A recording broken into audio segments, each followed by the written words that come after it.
এখন তোমরা ইমেল সম্পর্কে একটু ধারণা নিতে পারো।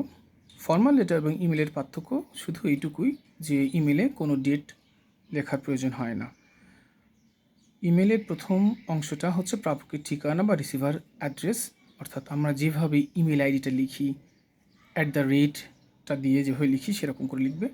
সাবজেক্ট বা বিষয়টা একটু সংক্ষেপে হবে, একটা বা দুইটা সেন্টেন্সে, খুব বেশি বড় করা যাবে না। সম্পর্ক অনুসারে সম্বোধনটা তৃতীয় অংশ, এটা স্যালুটেশন যেটাকে আমরা বলি। তারপরে বডি বা মূল অংশ, এটা একটু বিস্তারিত লিখতে হয়।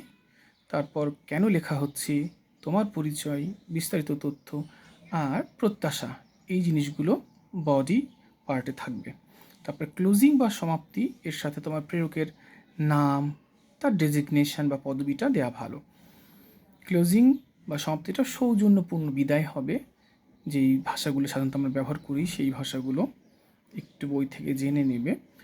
উদাহরণ হিসেবে বলা যায় যে best regards Walid Hasan, head teacher, Narsingdi model school.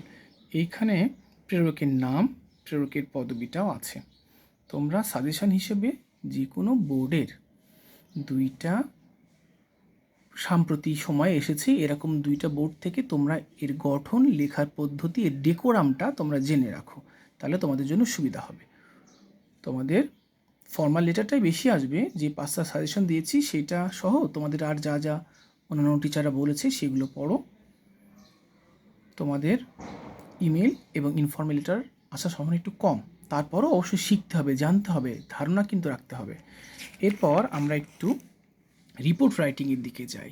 Report রাইটিংটা একটু নিয়ম মেনে লেখাটা ভালো। যেমন এভাবে তোমরা লিখতে পারো যে একটা হেডলাইন ঠিক মাঝখানে সুন্দর করে আপার কেস লোয়ার কেস দিয়ে, হেডিংয়ের সব শব্দই কিন্তু বড় হাতে বা ছোট হাতে দেওয়া যাবে না।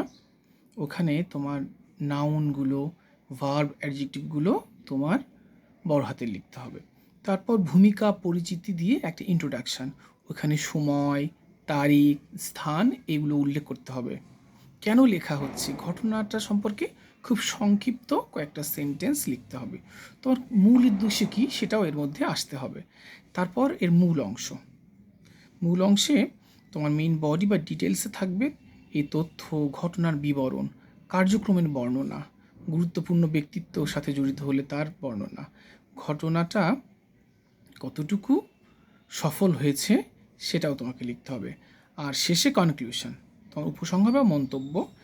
এটা খুব বেশি ব্যক্তিগত না, কিন্তু একটা সংক্ষিপ্ত পর্যবেক্ষণ, এটা কতটা ভয়াবহ, কতটা ভালো, কতটা সফল, ভবিষ্যতে তুমি এর জন্য কী সুপারিশ করলে সেটা সুন্দর করে লিখতে হবে।